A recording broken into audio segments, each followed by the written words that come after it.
You may have come across some stages in the manufacturing process of ABS objects are costly. In addition, you may also encounter oil stains in the process of making ABS products. Even in long-term use, ABS cannot withstand oil and grease. This is often the case.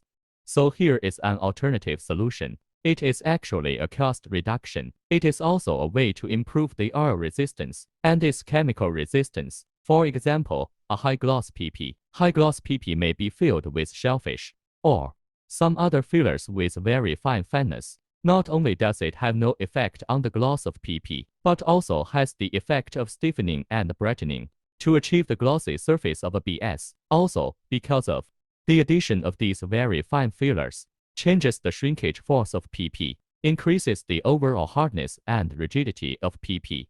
Although it cannot be completely replaced, but through the design of the new mold, it is possible to meet some of the requirements.